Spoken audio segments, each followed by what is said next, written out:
Hello students, तो आज हम समझने वाले हैं वेपर प्रेशर ऑफ लिक्विड। ये कंसेप्ट समझने के लिए हम बहुत ही इजी एग्जाम्पल से शुरुआत करेंगे जो हम डे टू डे लाइफ में भी देखते हैं, that is boiling of water. As you can see in the figure, हमने एक वेसल लिया है and we have started heating. Now what is happening, जैसे जैसे टाइम जाएगा वैसे कुछ मॉलिक्यूल्स जो है they will come to the top. That means जिन मॉलिक्यूल्स की एनर्जी ज़्यादा होगी कि वो अपने ही मॉलिक्यूल्स के बीच में जो अट्रैक्टिव फोर्सेस है उन्हें ओवरकम कर देंगे, उन अट्रैक्टिव फोर्सेस को तोड़ देंगे और वो ऊपर आ जाएंगे लिक्विड के सरफेस पे। ये वही मॉलिक्यूल्स हैं जो वेपर में कन्वर्ट हो सकते हैं।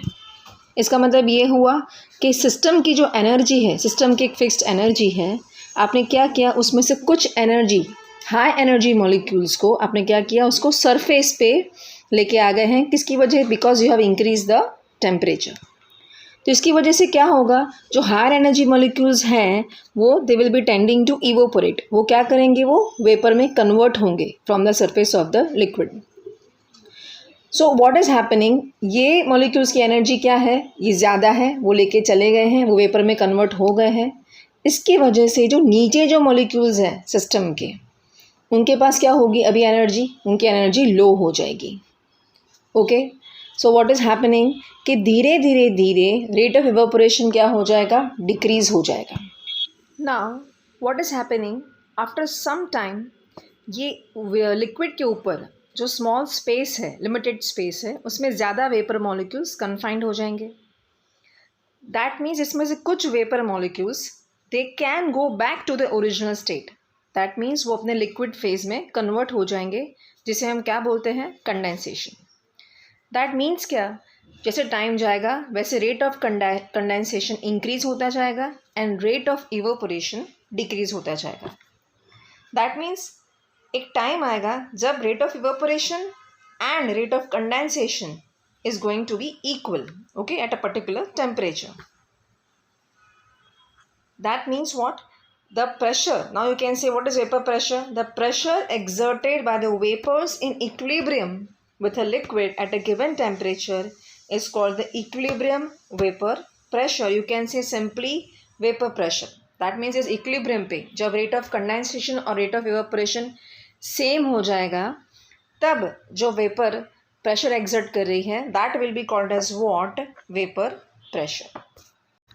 Now we will see about factors affecting vapour pressure. Now the first factor is the nature of the liquid.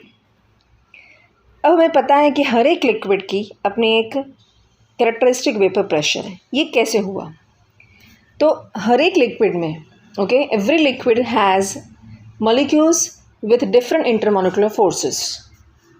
That means कुछ लिक्विड में ये मॉलिक्यूल्स जो है उनके बीच में जो इंटरमॉलिक्यूलर फोर्सेस हैं वो स्ट्रॉन्ग होंगे और कुछ लिक्विड्स में ये इंटरमॉलिक्यूलर फोर्सेस वीक होंगे।